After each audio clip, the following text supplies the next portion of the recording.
மெய்யன்பர்களே, உங்கள் அனைவருக்கும் எனது பணிவான வணக்கம். நீங்கள் பார்த்து கொண்டிருக்கும் இந்த ஆகாச அருளமுதம் என்கின்ற காணொளி முழுக்க முழுக்க இறையின்பம் மெய்யின்பம் என்று சொல்லக்கூடிய மெய்த்தன்மையை நோக்கி சென்று கொண்டிருக்கும் ஒரு இறை வழிப்பாதை. இது ஒரு வழிப்பாதை. இங்கு கற்பனை, பொழுதுபோக்கு, உணர்ச்சிகளை தூண்டக்கூடியது, உண்மைக்கு புறம்பானது எதுவும் இடம்பெறாது. நண்பர்களே, இன்றைய காணொளி பதிவிலே நாம் காண இருப்பது காளமேக புலவர், சிலேடை பாடுவதில் வல்லவரான காளமேக புலவர் ஞானக்கவி இயற்றிய ஒரு அற்புதமான தவ விளக்க பாடல். ஞான முனிவர்களும் தவ யோகிகளும் இறைவனை காணக்கூடிய நிலையை கண்டறிந்தார்கள்.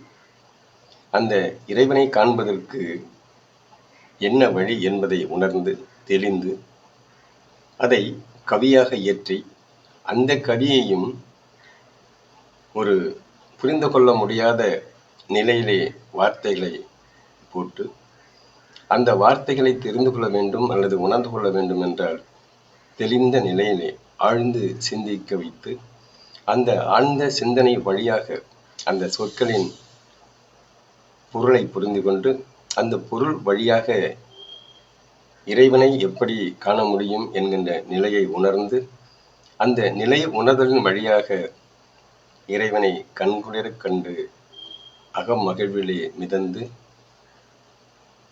அந்த பேரறிவு என்கின்ற நிலையை உணர்ந்து பெருங்களிப்பு நிலையை அடைய வழியை சொன்னார்கள் அவர்கள் இயற்றிய கவிகள் வழியாக. எண்ணற்ற ஞான கவிகள் இப்படித்தான் தோன்றியிருக்கின்றன. நான் உங்களுக்கு தரக்கூடிய விளக்கம் முழுவதும் ஞான மார்க்க விளக்கம், பக்தி மார்க்க விளக்கம் அல்ல. பக்தி மார்க்கம் தேவைதான். ஒரு நிலையிலே பக்தி மார்க்கம் தாண்டி ஞான மார்க்க நிலைக்கு வர வேண்டும். அந்த ஞான மார்க்க நிலைக்கு வர வேண்டும் என்றால் அதற்கு முக்கியமாக தேவைப்படுவது தியானம் என்கின்ற தவம். எனவே இந்த தியான நிலையை உணர்ந்தால் ஒழிய அந்த ஞான மார்க்க விளக்கம் நமக்கு கிடைக்காது. ஞான மார்க்க விளக்கம் கிட்டும்போதுதான் இறைவனை கண்குளிர காண்பதற்கு ஒரு நிலை ஏற்படும். இந்த பிரபஞ்சம் முழுவதும் காட்சி பொருளாக நமது கண்ணுக்கு தெரிந்து கொண்டிருக்கிறது. இந்த பிரபஞ்ச இயக்கம் ஏதோ ஒரு சக்தி இயக்கிக் கொண்டிருக்கிறது. அதுதானே உண்மை. அந்த சக்தியை நாம் கண்ணால் காண முடியுமா என்றால் காண முடியாது. மின்சாரத்தை எப்படி கண்ணால் காண முடியாதோ, காற்றினை எப்படி கண்ணால் காண முடியாதோ, வான் என்கின்ற விண்பொருளை எப்படி கண்ணால் காண முடியாதோ, அதுபோல இந்த இறைப்பொருளை, அந்த ஒளிப்பொருளை, பிரகாசித்துக் கொண்டிருக்கும் அந்த எல்லையற்ற கருணை கொண்ட ஒரு பொருளை நாம் காண வேண்டுமென்றால் நாம் செய்ய வேண்டியது தியானம் என்கின்ற ஒரு நிலைதான். எனவே இந்த தியானம் என்ற நிலையை மேற்கொண்ட பல ஞான முனிவர்கள் இயற்றிய, அவர்கள் உணர்ந்ததை கவியாக இயற்றி, அந்த கவி வழியாக எண்ணற்ற கருத்துக்களை உணரச் செய்து இறைவனை எப்படி காண முடியும் என்பதை தெளிவாக, தெள்ள தெளிவாக, எப்படி பேரின்ப பெருங்களிப்பை நாம் பெற முடியும், எப்படி பேரறிவு என்கின்ற நிலையை அடைய முடியும் என்கின்ற நிலையை கவிகள் வழியாக நமக்கு தந்திருக்கிறார்கள். அந்த நிலையிலே இப்பொழுது இந்த கவியை நான் வாசிக்கிறேன். இதற்கான மெய்யான விளக்கம், இதுவரை யாரும் தர இயலாத ஒரு விளக்கம் உங்களுக்கு தர காத்திருக்கிறேன். வேண்டுமென்றால் இந்த கவிக்கான பொழிப்புரையை நீங்கள் எடுத்து பாருங்கள். அது எப்படி இருக்கிறது, நான் சொல்லும் விளக்கம் உங்களுக்கு எப்படி இருக்கிறது என்பதை நீங்கள் பிரித்து பார்க்கலாம். கவி இந்த காளமேக புலவர் எப்பொழுதுமே சிலேடை பாடுவதில் வல்லவர். அவர் பாடிய அந்த பாடல்கள் அனைத்துமே பிரித்து படிக்க வேண்டும். அப்படி பிரித்து படித்தாலுடைய அதற்கான விளக்கம் நம்மால் பெற முடியாது. அந்த அளவிற்கு மேலோட்டமாக பார்க்கும்போது வேறு பொருளாகவும், அதை பிரித்து படிக்கும்போது அதற்கான பொருள் மிக அற்புதமான ஆழ்ந்த கருத்துக்கள் உடையதாகவும் இருக்கிறது. சரி, இப்பொழுது இந்த கவியை நான் வாசித்து விடுகிறேன். அதற்கான விளக்கம் பிறகு. கவி: காலையிலும் வேலை கடையக் கயிறாகும், மாலையிலும் பூமுடித்து வாழுமே, சோலை செறி செய்யில் ஆரம் பயிலும் செந்துருத்தி மாநகர் வாழ், பொய்யில்லா மெய்யரிடும் பூண். காலையிலும் வேலை கடையக் கயிறாகும், மாலையிலும் பூமுடித்து வாழுமே, சோலை செறி செய்யல் ஆரம் பயிலும் செந்துருத்தி மாநகர் வாழ், பொய்யிலா மெய்யரிடம் பூண். இதுதான் கவி. முதல் வரியிலே காலையிலும் வேலை கடைய கயிறாகும். இதற்கு என்ன பொருள்? காலையிலும், இதை பிரித்து படித்தால் கால் அயிலும் என்று பொருள். கால் என்பது காற்று, அயிலும் என்பது உண்ணுதல். காற்றை உண்ணும் ஒரு பொருள் எது? அடுத்த வரியிலே வேலை, அடுத்த சொல் வேலை என்கிறார். வேல் என்பது என்ன? வேல் என்பது திரிசூலம். திரிசூலம் என்பது 3 நிலைகளை கொண்டது. 3 நிலைகள்: வடகலை, இடகலை, சுழுமுனை. இது சுவாசம் சம்பந்தப்பட்ட ஒரு நிலை. நாம் சுவாசிக்கிறோம், அதன் வழியாக உயிர் வாழ்ந்து கொண்டிருக்கிறோம். இந்த சுவாசம் வழியாகத்தான் இறைவனை கண்டார்கள். அந்த இறைவனை நாம் இப்பொழுது கண்டு கொண்டிருக்கும் நிலை வேறு. இது நாம வடித்துக் கொண்டிருக்கும் ஒரு நிலை. நம்மை வடித்த இறைவனை நாம் வடிக்கிறோம். இப்படித்தான் இருப்பான் என்று கற்பனை செய்து கொண்டிருக்கிறோம். ஆனால் கற்பனை எப்பொழுதுமே உண்மையாகாது. கற்பனை எப்பொழுதுமே வாழ்க்கையில் ஒத்து வராது. அந்த கற்பனை செய்ய முடியாத ஒரு நிலை, பேரின்ப பெருநிலை, அதுதான் இறைநிலை. அந்த இறைநிலை ஒளிப்பிழம்பாக பிரகாசமாக சுடர்விட்டு எரிந்து கொண்டிருக்கும் அந்த நிலை, அணுவாக, அணுவிலும் அணுவாக, மூலப்பொருளாக இருந்து கொண்டு இந்த பிரபஞ்சம் முழுவதும் ஒரு சக்தி நிலையை உருவாக்கி கொண்டு நம்மையும் நமக்கு தேவையான பொருளையும் படைத்து இந்த பிரபஞ்சம் முழுவதும் இயக்கிக் கொண்டிருக்கும் அந்த மாபெரும் இருப்பு நிலை இருக்கிறது அல்லவா, அது மிகப்பெரிய பெருநிலை. அதை கண்குளிர காண வேண்டும் என்றால் தவம் செய்வதை தவிர வேறு வழி இல்லை. எனவே இந்த வேல் என்பது வடகலை, இடகலை, சுழுமுனை. வடகலை என்பது சூரிய சக்தி, இடகலை என்பது சந்திர சக்தி, சுழுமுனை என்பது இரண்டும் கலந்த கலவை, இறைவனை காணக்கூடிய நடுநாடி என்பார்கள். அந்த நடுநாடி என்று சொல்லக்கூடிய சுழுமுனை. வேலை கடைய கயிறாகும். இந்த கடையுதல் என்பது இயக்குதல். கடைதல் என்றால் அதை இயக்குதல். அதை இயக்கினால் கயிறாகும், கயிறு ஆகும். கயிறு என்பது இங்கே அத்தம் என்று பொருள். அத்தம் என்பது பாம்பு. பாம்பு என்பது என்ன? குண்டலினி மகாசக்தி. இந்த ஒரு வரியிலேயே அனைத்தையும் சொல்லிவிடுகிறார். கயிறு என்பது பாம்பு, அத்தம் என்பது பாம்பு. குண்டலினி மகாசக்தி ஒரு பாம்பை போன்று நமது உடலிலே இயக்கமாக இயங்கிக் கொண்டிருக்கிறது. குண்டலினி மகாசக்தி என்பது நமது மூலாதாரத்திலே உறக்க நிலையில இருக்கிறது. அந்த உறக்க நிலையில இருக்கும் வரை நமக்கு விழிப்பு நிலை ஏற்படாது. நாம் பார்க்கும் பொருள் எல்லாம் கற்பனையாக பார்த்து கொண்டிருப்போம். அந்த குண்டலினி மகாசக்தி எங்கு ஆரம்பித்து விட்டால் உண்மை நிலை தெளிவாக விளங்கிவிடும்.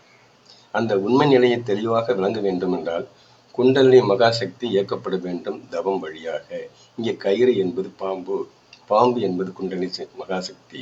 இந்த பாம்பு எப்படி வளைந்து நெளிந்து செல்லுகிறதோ அதுபோல இயக்கம் கொண்டதுதான் இந்த குண்டலினி மகாசக்தி. மூலாதாரத்திலிருந்து தவம் ஏற்றும் போது சுவாசத்தின் வழியாக இந்த வேல் கடையில் இருக்கிறது அல்லவா, எனவே இந்த காற்றின் வழியாக வேலை கடையும் போது, அதாவது திரிசூல நிலையை வரும்போது அங்கே குண்டலினி மகாசக்தி மூலாதாரம், சுவாதிஸ்தானம், மணிப்பூரகம், அநாகதம், விசுக்தி, ஆக்கினை, துரியம் என்கின்ற சக்கரங்கள் இயக்கப்படுகிறது. இந்த சக்கரங்கள் இயக்கப்படும் போது நமது உடல் நாளமில்லா சுரப்பிகளும் இயக்கப்படுகிறது. அறிவியல் பூர்வமாக சிந்தித்தால் கூட இந்த சக்கரங்கள் இயக்கப்பட்டால்தான் நமது உடல்நிலை காந்த ஆற்றல் பெற்று மிக வலுவுள்ளதாக இருந்து நோயற்ற தன்மையாக நல்ல சிந்தனை உள்ளதாக எந்த பொருளை பார்த்தாலும் இறைப்பொருள்தான் என்கின்ற நிலை உருவாக ஏதுவாக இருக்கக்கூடியதுதான் இந்த குண்டலினி மகாசக்தி இயக்கப்பட வேண்டிய நிலை. சரி, மாலையிலும் பூமுடித்து வாழுமே. மாலை இங்கே என்ன சொல்கிறார்? அந்த திரிசூல நிலையிலே இருக்கக்கூடிய 3 நிலையை உருவாக்கக்கூடியது எது? மால் அயலும். அது வேல் என்பது திரிசூல நிலை. அந்த திரிசூல நிலையை உண்ணக்கூடியது இங்கே மால் என்பதும் காற்று, அயலும் என்பது உண்ணுதல். இதை இந்த உடலில் இருக்கும் ஒரு பொருள் வழியாக அதை உண்ண வேண்டும். மால் அயலும் என்பது உண்ணுதல். பூ முடித்து இப்படி அந்த சுவாசத்தை இறைக்காற்றாக மாற்றினால் உண்டால் அந்த நிலை வரும்போது பூ முடித்து, பூ என்பது இங்கே தாமரைப்பூ. தாமரைப்பூ என்பது என்ன? தாமரைப்பூ என்பது தலை உச்சியிலே இருக்கக்கூடிய துரிய நிலை. இந்த சக்கரங்கள் சொன்னேன் அல்லவா, இந்த 7 சக்கரங்களும் இயங்கும்போது இறுதி சக்கரமாகிய துரிய நிலை இயங்குகிறது. அந்த துரிய நிலை இயங்கும் போது அங்கே ஒரு அமுதம் சுரக்கிறது. அந்த அமுதம் என்பது தேன் கல் என்கிறார்கள் ஞான முனிவர்கள். எனவே இந்த அமுதம் தேன் சுரந்து விட்டால் நமக்கு பசி பிணி தாகமற்ற நிலை, மல ஜலம் அற்ற நிலை உருவாகி விடுகிறது. இதைத்தான் ஞான பெருமக்கள் அதை கண்டுபிடித்து அதன் வழியாக தவம் ஏற்றி தவத்தின் வழியாக அமுதத்தை சுரக்க வைத்து அந்த அமுதம் வழியாக பல நாட்கள் உணவின்றி வாழ்ந்து இறைப்பொருளாகிய மெய்ப்பொருளை உணர்ந்து அந்த பேரின்ப பெருங்களிப்பிலே திகழ்ந்து வாழ்ந்தார்கள் என்றால் அது மிகையாக. அதுதான் சொல்கிறார் இவரும். வாழுமே சோலை செறி செய்யல் ஆரம் பயிலும். சோலை செறி என்பது, சோலை என்பது வனம், இனிமை. செறிதல் என்பது இணைத்தல், பதித்தல்.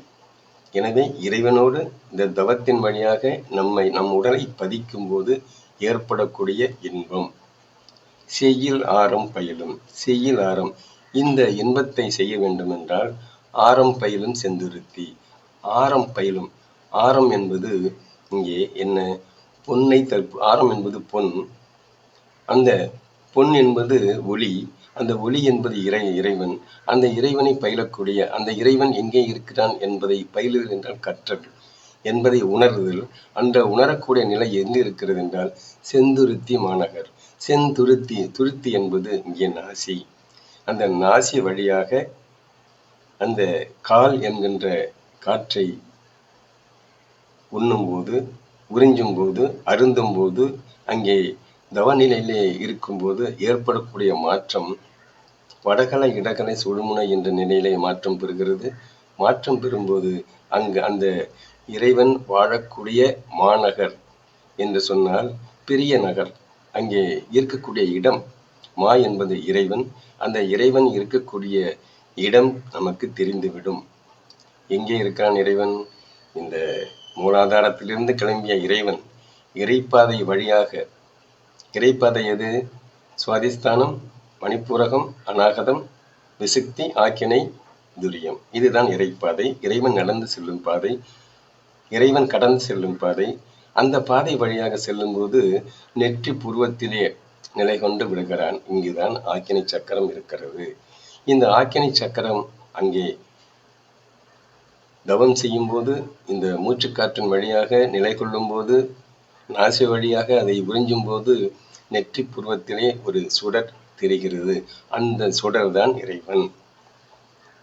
இதை வள்ளல் பெருமான் அழகாக அதை அந்த பௌதிக நிலையிலே வடலூரிலே நமக்கு தெல்ல தெளிவாக காண்பித்திருக்கிறார். வேறு எவரும் இந்த நிலையை காட்டவில்லை. இந்த நிலை நெற்றியிலே உருவாகும் போது நமக்கு பேரானந்தம் வந்து விடுகிறது, பெருங்களிப்பு வந்து விடுகிறது. பேரறிவு நிலை கொண்டு விடுகிறது, அறிவாற்றல் உயர்கிறது, காந்தக்களம் வளம் பெறுகிறது, நமது சிந்தனை மேற்படுகிறது. எனவே பார்க்கும் பொருள் எல்லாம் இறைப்பொருள் என்கின்ற நிலை உருவாகி யாருக்கும் எந்த துன்பமும் இழைக்காமல் ஒரு இன்பமான நிலையிலே தானும் வாழ்ந்து பிறரையும் மகிழ்வித்து வாழ வைக்கும் ஒரு நிலைதான் இந்த நெற்றிச் சுடரிலே ஏற்படக்கூடிய ஆனந்த பெருநிலை. அதுதான் அருநிலை என்று சொல்லக்கூடிய ஒரு பெருநிலை. நெற்றி பூர்வத்திலே ஆக்கினை சக்கரம், அந்த ஆக்கினை சக்கரம் இயங்கிவிட்டால் நமக்கு எண்ணற்ற ஒரு ஆனந்த நிலை கிட்டிவிடும். அதுதான் பொய்யில்லா மெய்யிடும் பூண். பொய்யில்லா மெய்யர் அப்படி என்றால், பொய்யில்லா என்பது இது கலப்படமற்ற பொருள். இந்த கலப்படமற்ற பொருள் ஒளிப்படமாக இருக்கிறது. அந்த கலப்படமற்ற ஒளிப்படமாக இருக்கும் அந்த மெய்யான பொருள் பூண் என்கிறார். பூண் என்பது இங்கே என்ன? பூண் என்பது இங்கே நாம் புரிந்து கொள்ள வேண்டும். பூண் என்பது யானை கொம்பு. யானை கொம்பு என்பது என்ன? தந்தம். இந்த யானை கொம்பு என்கின்ற தந்தம் எங்கே இருக்கிறது? நெற்றிப்பூர்வம் இயங்குகிறது. நெற்றிப்பூர்வம் இயங்கும் போது துரிய சக்கரமும் இயங்குகிறது. அதோடு கூட பல்வேறு நிலைகள் இயக்கம் பெறுகிறது. அங்கே பீனியல் சுரப்பி இயங்குகிறது. இந்த பீனியல் சுரப்பி எப்படி இருக்கிறது என்றால், யானை துந்தம் போன்ற ஒரு அரைவட்ட வடிவத்திலே இருக்கிறது. இந்த அரைவட்ட வடிவத்திலே இருக்கும் இந்த பீனியல் சுரப்பி தான் இறை திரவத்தை சுரக்கிறது. இறை திரவத்தை சுரக்கும் போது நமக்கும் இறைவனுக்கும் ஒரு இணைப்பை உருவாக்குகிறது. அந்த இணைப்பை உருவாக்கும் போது அங்கே இறைவன் காட்சி பொருளாக நெற்றி புருவத்திலே, அதாவது பிட்டுவிட்டு சுரப்பி என்று சொல்லக்கூடிய தலைமை சுரப்பியிலே இயங்குகிறான். இப்பொழுது என்னென்ன இயங்குகிறது? பிட்டுவிட்டு இயங்குகிறது, பீனியல் சுரப்பி இயங்குகிறது. இரண்டும் முக்கியமான சுரப்பி. இந்த சுரப்பி இயங்கும்போது உடல் அனைத்துமே ஒரு காந்த பளு என்று சொல்லக்கூடிய காந்த வலு பெறுகிறது. காந்த வலு பெறும்போது அந்த இறையாற்றல் தெல்ல தெளிவான நிலையிலே நமக்கு காட்சி பொருளாக இறைப்பொருள் நமக்கு நாம் பார்த்து கொண்டிருக்கிறோமே இறைவன் இறைவன் என்று சொல்லி, அதை தாண்டிய ஒரு நிலையிலே நாம் வடித்த இறைவன் நம்மை வடித்த, அதை காணாமல் நம்மை வடித்த இறைவனை காண்பதுதான் மெய்யறிவு. இந்த மெய்யறிவை பெற வேண்டுமென்றால் அனைவரும் தியானம் ஏற்ற வேண்டும். அனைவரும் தியானம் ஏற்றினால் இந்த உலகம், இந்த பூ உலகம் அமைதியான ஆனந்த நிலையிலே வாழ்ந்து பேரின்ப பெருங்களிப்பை அடையும் என்பதில் எல்லளவும் சந்தேகம் இல்லை என்று கூறிக்கொண்டு இந்த காணொளி பதிவை நிறைவு செய்கிறேன். மீண்டும் ஒரு நல்ல நிகழ்விலே சந்திப்போம் நண்பர்களே. நன்றி, வணக்கம்.